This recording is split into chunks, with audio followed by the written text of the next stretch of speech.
Bismillahirrahmanirrahim. Alhamdulillahirabbil alamin wa bihi nasta'inu ala umuri dunya waddin. Wassalatu wassalamu ala sayyidil mursalin sayyidina Rasulillah Muhammad bin Abdullah wa ala alihi washabbihi man wala.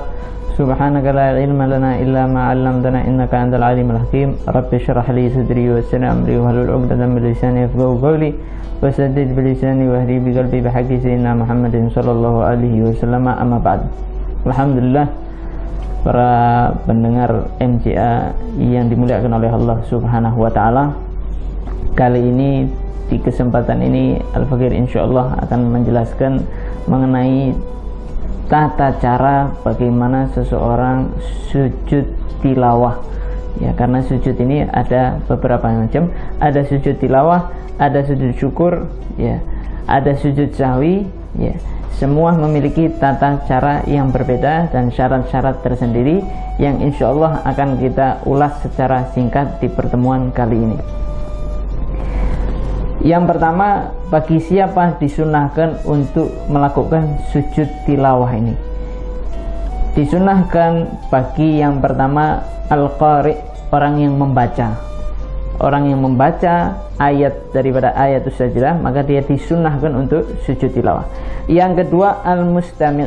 Mustami' itu yang dia itu memang mendengarkan bacaan orang yang membaca. Itu juga disunahkan dia sujud tilawah. Yang ketiga as-sami'u, yaitu orang yang mendengar, baik maupun itu niat untuk mendengarkan ataupun tidak berniat mendengarkan tapi terdengar. Ya, misalkan kita di samping kita ada orang lagi membaca Al-Quran, kita tidak niat mendengarkan daripada orang tersebut, tapi kita terdengar bahwasanya orang tersebut membaca salah satu ayatus sajdah, maka kita juga disunahkan untuk sujud tilawah di saat itu setelah selesai daripada pembacaan ayatus sajdah. Itu orang-orang yang disunahkan untuk sujud tilawah. Yang kedua, hal yang perlu kita ketahui adalah syarat disunahkannya sujud tilawah.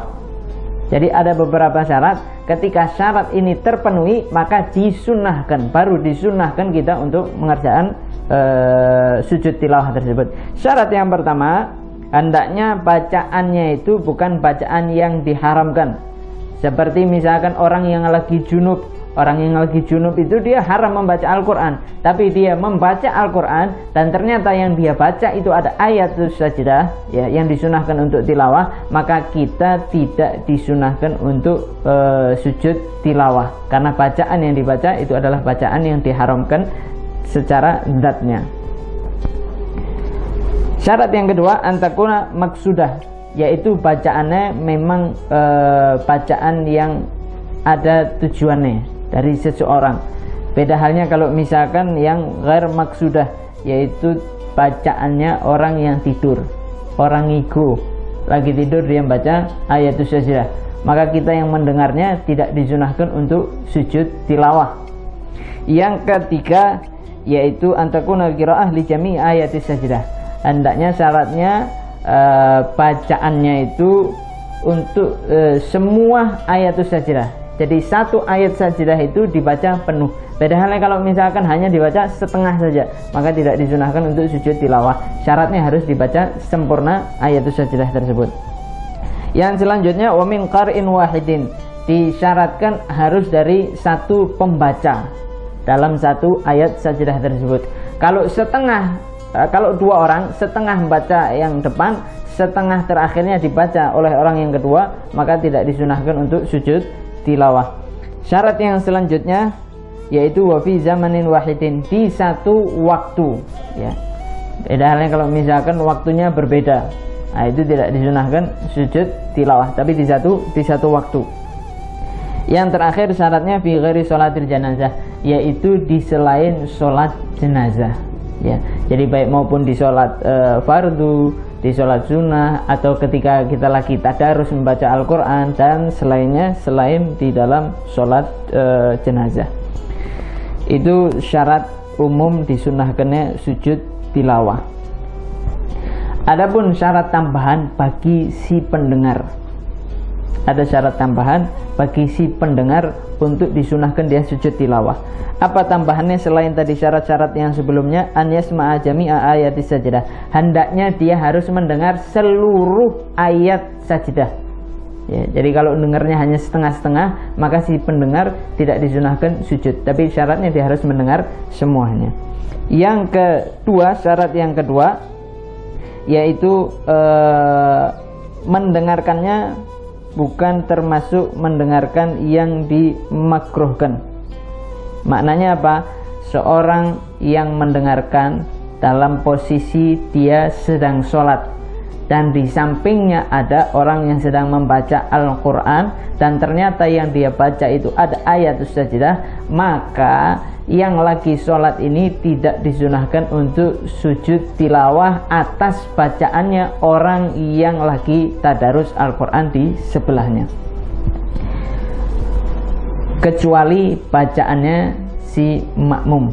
Ya, kalau makmum itu boleh dia sujud dengan sujudnya imamnya. Kalau imamnya sujud tilawah di dalam sholat, ya maka makmumnya sujud tilawah. Tapi kalau ternyata imamnya tidak sujud tilawah, jangan ngeyel. Kalau si makmum ngeyel, maka dia sholatnya akan batal. Itu syarat tambahan bagi disunahkannya sujud tilawah. Kemudian itu syarat-syarat yang umum.